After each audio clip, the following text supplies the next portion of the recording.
बऱ्याच दिवसांपासून डोक्यात चाललेलं की कृष्णाईचे केस थोडेसे व्यवस्थित कापून घेतले पाहिजे.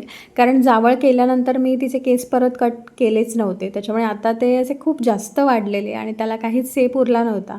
तर म्हटलं आत्ता जरा व्यवस्थित असा बेबी कट करून घेऊया, म्हणजे बड्डेपर्यंत व्यवस्थित छान असा पोनीसुद्धा बांधता येईल. तिला मस्तपैकी तयार केलेलं कानटोपी घातलेली, स्वेटर घातलेलं, का तर म्हटलं तिची तब्येतसुद्धा थोडीशी नरम होती आणि बाहेरचं वातावरण पण थंड होतं.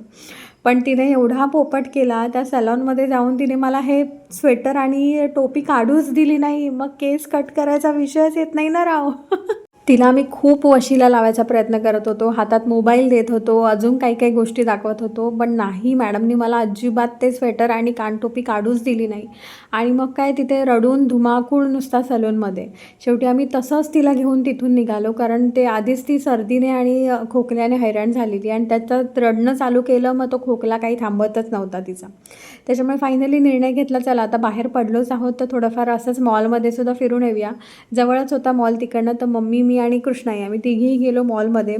तिलाही थोडासा चेंज म्हणून तिथे गेलो. घरातून निघताना ॲक्च्युली मी तिला खूप वेळा विचारलेलं की कृष्णाई आपण केस कापायचे ना, मग मस्तपैकी पोनी बांधता येईल वगैरे, असं मी तिला खूप कन्व्हिन्स करायचा प्रयत्न केलेला.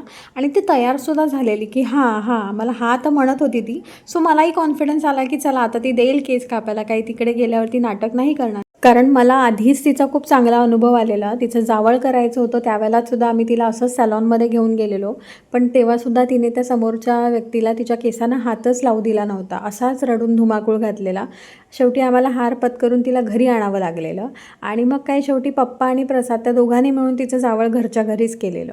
पण म्हणून त्यासाठी मी आधीच तिला 2-3 दिवसापासून विचारत होते की कृष्णाई केस कापायचे का, जाऊया का जाऊया का, तर ती मला फायनली हो म्हणालेली. तर म्हटलं चला तीसुद्धा कन्व्हिन्स झाली आहे तर जाऊन येऊया. पण नाही, तिने आम्हाला काही करूच दिले नाही केस कटिंग. मग काय शेवटी मॉलमध्ये फिरलो, थोडीफार कृष्णाईसाठी शॉपिंग केली. मी आणि मम्मीने मस्तपैकी मॅगडीमध्ये बर्गर एन्जॉय केला आणि घरी आलो. सो चला भेटू नेक्स्ट व्लॉगमध्ये. बाय.